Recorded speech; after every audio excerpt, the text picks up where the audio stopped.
se sienta esta noche alguien que fue miembro de la Ejecutiva del Partido Socialista y también fue diputado en su día, en varias legislaturas, también eurodiputado, y es un hombre que conoce muy bien ese partido, el Partido Socialista. Yo antes lo definía como socialista de la vieja guardia o del Antiguo Testamento. Don Pedro Bofill, buenas noches.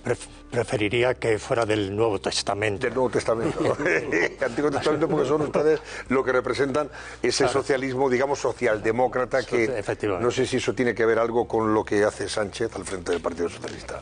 Pues mire, yo no me reconozco muchísimas cosas de las que hace el secretario general y la deriva que ha tomado nuestro partido. No me puedo reconocer porque nosotros teníamos una base sólida ideológica con respecto a lo que era la democracia representativa, que estaba basada en una cultura del acuerdo y no, como ocurre ahora, que está basada esa cultura en la apología del disenso, con lo cual una democracia representativa pues sufre mucho.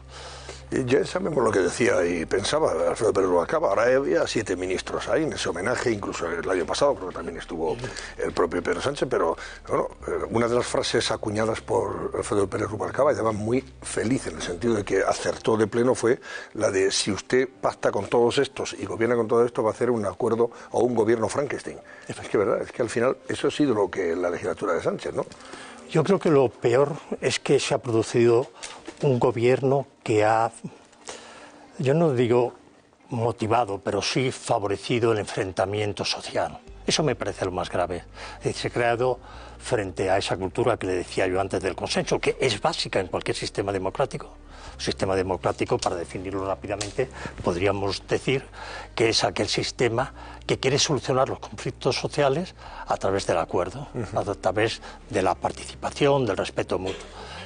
¿Qué ocurre ahora? Que estamos enfrentados, la sociedad se ha enfrentado porque se ha favorecido por esa tendencia populista que posiblemente se ha ido generando desde el partido. Es decir, se ha contaminado, desde mi punto de vista, el Partido Socialista Obrero Español se ha contaminado de una tendencia populista, y para mí los populismos son igualmente reaccionarios, sean de izquierda o sea de derecha, porque eso enfrentan a la sociedad, en este caso a los españoles, ¿no?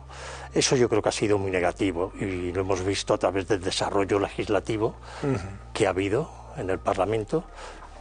Yo suelo dar este dato y me parece muy significativo. Es decir, estamos en un parlamentarismo presidencialista. ¿Por qué? Porque la potestad legislativa la tiene las Cortes, es decir, el legislativo, según señala el artículo 162 de la Constitución. Y lo que se ha hecho es utilizar más lo que es una excepción a esa iniciativa, a esa potestad legislativa, que es la potestad legislativa que otro artículo, el 186, concede al Gobierno, que es poder legislar a través de reales decretos de leyes. Efectivamente.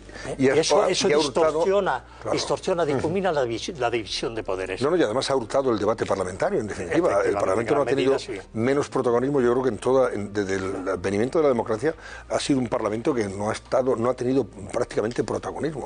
Sí, precisamente por eso. Efectivamente, hubo un periodo, bueno, de una actividad muy baja debido a la pandemia, pero luego se han producido cosas muy, muy graves desde mi punto de vista. Yo puedo estar equivocado, pero por ejemplo la ley de la memoria democrática, permitiendo que Bildu, a través de una enmienda, ponga en tela de juicio los gobiernos democráticos que se sucedieron desde la reforma política hasta un año después de que los socialistas estábamos en el gobierno. Hasta el año 83, Por eso, cuestionando los derechos humanos en España en ese momento.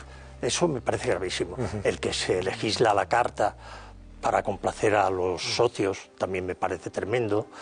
El que haya leyes como sí el sí, que no se rectifican a tiempo, o que se ha rectificado finalmente gracias al apoyo del PP.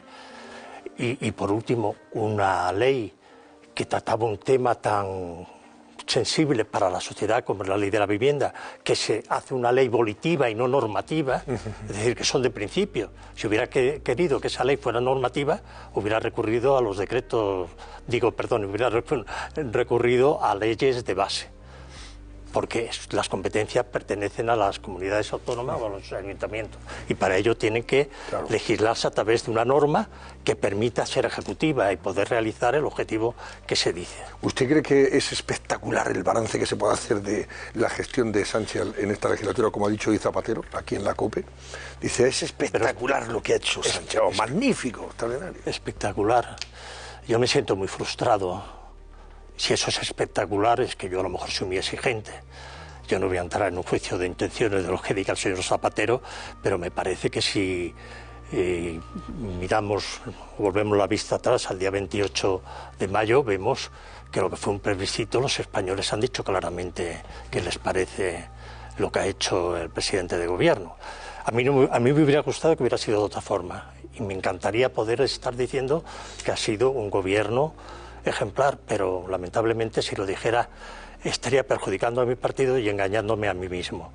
Ha sido un gobierno que en muchos aspectos pues ha dejado como gobierno democrático en una democracia avanzada muchas incógnitas y muchas actuaciones que están lejos de ser calificadas como magnífico o espectacular. Señor Bofill, ¿ahora es recuperable el Partido Socialista en estas circunstancias? Antes hablábamos, se confeccionan las listas, unas listas que Sánchez hace a su medida con el fin de blindarse. Está claro que él mete a gente de su cuerda para evitar que después, si el 23 de julio, bueno, pues sufre una derrota electoral, no se le cuestione desde el minuto uno y vamos, y le echen con cajas destemplantes del Partido Socialista. Ahora, ¿cómo se va a recuperar ese Partido Socialdemócrata que ustedes reivindican? Bueno, es que el partido en estos momentos, como le he dicho antes, está sometido a una toxicidad que se inicia con las primarias. Las primarias, que parece que son un sistema, digamos, muy democrático porque apela al militante directamente, lo que hace es acabar con los órganos intermedios, de filtros, que permiten que se puedan discutir, que se pueda inclusive desde una postura, digamos, que no está de acuerdo con lo que diga el partido, se puede permitir reconducir. Esa cultura ha desaparecido, porque ahora es todo un cesarismo, donde el secretario general tiene un poder pues definitivo a la hora de que se produzca un cambio. Si los resultados son muy malos, yo no sé si va a dimitir como secretario general. No lo sé. Hay pocos casos en que se haya visto que si se quita Septúbal de Almunia, con mal resultado haya hecho dimitir al secretario general. Pero ya, llegado el caso, se verá cómo reconducir, si hay que reconducir al partido. En su etapa había autocrítica cada vez que había unos resultados malos. Había corrientes críticas dentro del propio partido y el secretario general estaba, bueno, pues sometido lógicamente a las decisiones que tomaba el Comité Federal, que en muchos casos era bastante crítico y, en fin, se enfrentaba abiertamente a la dirección del partido. Ahora esto es a la búlgara. El señor Sánchez ha tomado el partido y lo tiene, vamos, totalmente controlado, y ahí nadie se mueve. Bueno, y los que se mueven, ya ve, no salen en la foto. Quita a los diputados o candidatos que podían ir a las listas, ¿eh? Sí, no, en mi época era muy diferente. En el Comité Federal no se podían hacer elogios a la dirección. El Comité Federal era un órgano para criticar la gestión. Lo que se hacía bien se daba ya por hecho. Y duraban 2 o 3 días. Sí, sí. Nada que ver con el funcionamiento en el momento actual del partido. Las listas, desde luego, yo creo que han creado pues bastante confrontación interna, no entre los varones y la dirección y los miembros de los comités provinciales. Lo que ha creado es una gran frustración en el militante de a pie. Yo, por ejemplo, soy un cotizante. En estos momentos no soy militante porque no llevo vida partidaria. Cotizo y soy miembro. Sí. Paga su cuota como afiliado, pero no lleva vida cotizante. Y entonces, bueno, pues eso, según se pone de manifiesto los medios de comunicación, las comunicaciones que tenemos, los contactos, ha creado una gran frustración. Porque yo nunca había visto, por ejemplo, una lista en Madrid que los 5 o 6 primeros nombres sean ministros. Porque me parece que solamente hay 3 ministros que no forman parte de las listas, ¿no? La señora Calviño, la señora Palop. Calviño porque no es afiliada, o sea, no es del La señora Calviño, el señor Escrivá y la otra... El señor Escrivá y Palop, la de Justicia, ¿no? Y la de Justicia, Pilar Llot, efectivamente. El resto son todo... Sí, Pilar Llot, efectivamente, Calviño y Escrivá. Todo lo demás forman parte de las listas, todos los demás ministros, ¿no? Y efectivamente, en la lista de Madrid hay como 5 o 6 ministros, efectivamente. No lo recuerdo, puede ser que haya habido. ¿Y a quién Pedro Gil, quién cree usted que podría tomar las riendas del Partido Socialista si el 23 de julio jubilan las urnas a Sánchez? No, si lo jubilan y él dimite, habrá que formar una gestora. Pero si él no quiere dimitir, pues claro, el grupo parlamentario que ha hecho lo ha hecho para eso, precisamente, a lo mejor para aguantar y encastillarse. Es el partido que lo decide, pero si no quiere dimitir, habría que esperar a un congreso y que ese ¿Y usted ve gente ahora, usted ve a alguien por ahí, ustedes cuando se reúnen, ven a alguien que pueda tomar las riendas del partido? Sí. ¿No quiere decir nombres? ¿O sí? No, sí lo puedo decir. A ver, por ejemplo, puedo decir 2 o 3 así conocidos. A mí el presidente de Castilla-La Mancha me parece una persona que tiene la experiencia política suficiente como para poder, digamos, afrontar... Emiliano García Paje, que por cierto no vino el sábado a esa reunión del Comité Federal. No, fallaron él y Lambán, no vinieron. Sí. Pero luego hay gente joven, por ejemplo, el alcalde de Alcañiz, Urquizu, pues este es un hombre de una gran valía y que hace unos años todos pensábamos que podía ser un futuro secretario general, ¿no? Pero ha sido inclusive arrinconado, ¿no? Y bueno, más bien laminado, me parece. Laminado, ¿no? Más que arrinconado, laminado. Pero no quiero ser muy prudente. A ver, preguntarle a Pedro Gil. No, sí, yo creo que él ha apuntado muy bien el problema. El problema nace con las primarias, que revela un partido absolutamente caudillista, no cesarista, porque muchas veces los partidos, aunque no se elijan por el sistema primario, pueden crear un cesarismo. En el caso de Felipe González fue un cierto César en tener un cierto apoyo, aunque estuviera sometido al control de... El caudillismo, lo que genera en la primaria el caudillismo, con hechos absolutamente sorprendentes, como el que se vivió después de perder las últimas elecciones municipales y autonómicas, que todo el grupo parlamentario se dejara allí las manos, literalmente las manos, aplaudiendo un fracaso colosal. Eso no había ocurrido nunca en el Partido Socialista.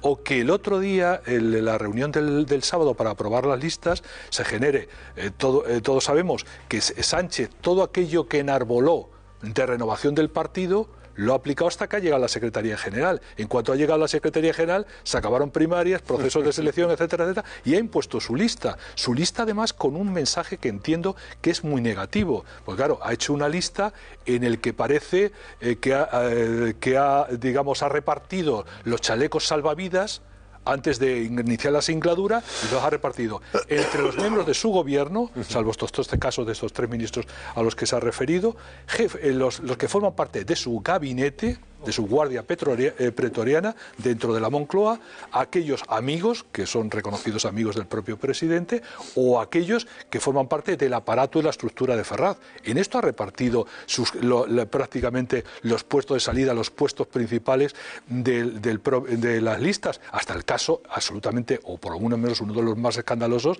colocar a la directora general de la Guardia Civil 2 meses después de llegar al cargo, para que tenga un sitio garantizado en las listas electorales. Con esa estructura, con esa responsabilidad a la hora de esa unanimidad para aplaudir unas listas, cuando había abierto desacuerdo por parte de muchos varones autonómicos, se ha dicho Lambán, Paje no lo ha ocultado al respecto, se dice también Balbón, el asturiano y algunos más. ¿Qué posibilidad hay de volver a una situación de normalidad dentro del partido? Es decir, recuperar el Partido Socialista, no el Partido Sanchista, porque todo parece responder a esa estructura de un partido muy al servicio de aquel que fue elegido por las primarias y que ha creado un partido absolutamente caudillista, ¿no? Sí. Antes de contestarle, quiero hacer una matización. Yo creo que Felipe González no fue tenía la autoritas, pero se sometía al control. Sí, pero había un cierto cesarismo derivado del gran poder que tenía. De la autoridad que había ganado durante su gestión, porque no podemos olvidar 2 cosas. El Partido Socialista ha sido un instrumento básico de la democracia avanzada de la que estamos disfrutando. Y los españoles en las encuestas, el 80% es conforme a la democracia que tenemos. Ahora el 75% está en contra de cómo actúan los partidos políticos y los políticos. Dicho eso, le diré que efectivamente el reto que tenemos es muy importante, porque le decía que la cultura del disenso se ha también cristalizado dentro de la organización. Entonces, salir va a ser difícil, no imposible, pero sí muy difícil. Y ahí tendremos todos que apoyar para que un instrumento básico para el futuro de la democracia de España, es decir, para el futuro de la convivencia de los españoles, para poder fortalecerla y recuperar ese fortalecimiento y ese respeto que hubo, se vuelve a implantar como cultura del Partido Socialista Obrero Español. ¿Qué es lo que más critica usted de la gestión de estos 4 años de legislatura de Sánchez respecto a sus pactos y alianzas, que algunos hemos definido como tóxicas? El haber intentado blanquear a Bildu apoyándose en una organización política que se heredera de la banda terrorista ETA. Ojo, ETA mató a muchos socialistas también, además de gente de UCD, del Partido Popular, policías, guardias civiles, en fin, sociedad en general, etcétera, etcétera. El haberse apoyado, por ejemplo, para sacar adelante leyes esta de memoria democrática, sino no solamente para sacarla, perdone, para que la presentaran ellos. Y la presentaran ellos, efectivamente. Es decir, a mí, yo escribí el otro día un artículo sobre esto que se llama La debilidad socialista frente a Bildu, en la que precisamente recordaba no solamente que matara a muchos socialistas, a 22 niños. Yo, que era diputado por Teruel, tuve que asistir al entierro de los 4 niños, los 4 o 5 del cuartel de Zaragoza. Del cuartel de Zaragoza. Pero hubo 18 más. Pues bien, yo no creo que se trate de blanquear. Ellos es un partido legal. Se ha presentado, ha sacado sus escaños. Yo lo que critico enormemente es el acuerdo con aquellos que todavía no han condenado los crímenes de ETA. A mí no me vale con pedir perdón. Yo lo que quiero es que condenen públicamente en el Congreso de los Diputados o en el Senado, en las Cortes, los crímenes cometidos por la banda terrorista ETA. Ese día se habrá dado un salto cualitativo. Hoy por hoy son legales, tienen sus apoyos, están en el Congreso. Lo que no admito es el acuerdo con ese partido político. Yo era de los que pensaba que es mejor que estén en las instituciones que asesinando, indudablemente, pero de ahí a llegar a acuerdos con ellos, indudablemente, aunque la intención no haya sido blanquearlo, el efecto es el mismo. Y el desafío que han hecho al poner antiguos etarras dentro de la lista demuestra lo que estoy diciendo. Bueno, pero es que eso además es una exigencia de la ley de partidos políticos, precisamente por una enmienda que introdujo Alfredo Pérez Rubalcaba. Como cuenta Javier Zarzalejos en su libro No hay ala oeste en la Moncloa, ahí lo especifica, que a petición de Rubalcaba se puso manifiesto que no podrían ser candidatos si no condenaban previamente los crímenes. Sí, y eso es que creo que se ha producido. Eso es claro. No es que no sea decente, como decía el presidente Sánchez el otro día, pero legal. Es que no es decente, pero tampoco es legal, porque si no cumplen ese requisito, realmente no podían ser candidatos. Yo en la cuestión de legalidad se lo dejo, se lo dejo a aquellos que tienen la facultad de sancionar si es legal o no. Le pregunto por el tema, y el tema, por ejemplo, también de Esquerra Republicana de Cataluña, las concesiones, precisamente, a aquellos que pusieron en riesgo la convivencia de todos los españoles y intentaron romper la unidad constitucional, ¿no? El hecho de que incluso se indulte a aquellos que protagonizaron los hechos o se se legisle ad hoc con el fin de beneficiar a los delincuentes, se bajar la valorización porque era conveniente para que estos estuvieran, en fin, en línea política con lo que está. Es una realidad. ¿Eso cree usted que le ha perjudicado al Partido Socialista y a Sánchez? Claro que le ha perjudicado desde el punto de vista, la ha tenido que perjudicar. No se puede legislar a la carta, no se puede decir para que ustedes me apoyen, hago y tomo estas medidas, porque han sido medidas realmente escandalosas. Al menos ese es mi punto de vista.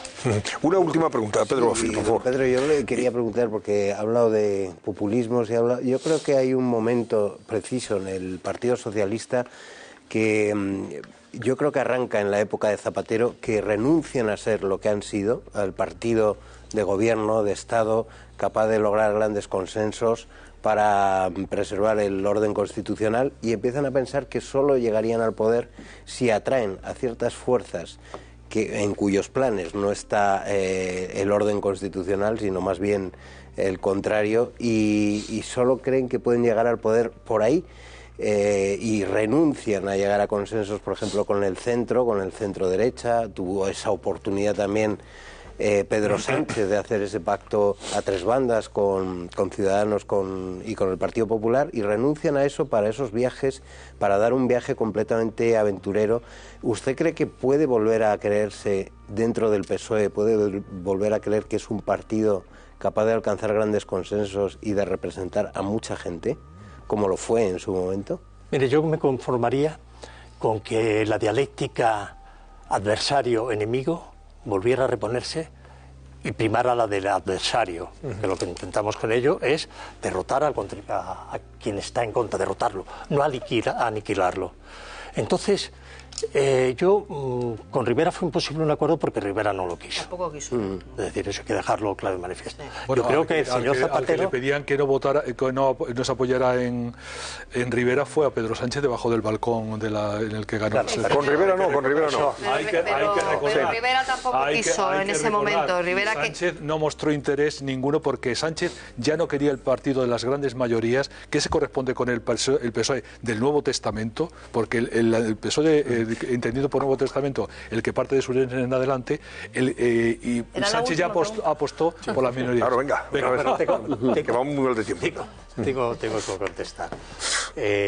Yo creo que lo que tenemos que hacer es un esfuerzo por recuperar aquella cultura a la que he hecho referencia anteriormente. Claro. Que no se ha querido, es decir, no se ha podido. Yo creo que es que todo se difumina a través de un populismo. El populismo no es una doctrina. El populismo es una acción emocional, irracional, ya sea de izquierda, sea de derecha. Nosotros y vosotros. Es decir, el demos se parte, porque una parte del demos es excluida, porque es excluyente. Y solamente pueden estar mis amigos y aquello que yo digo quién es el pueblo. Por tanto, yo me inclino porque hagamos un gran esfuerzo y recuperemos las esencias de lo que ha sido el Partido Socialista Obrero Español durante la mayor parte de su historia, especialmente porque España lo necesita, y decir España quiere decir los españoles viviremos mejor.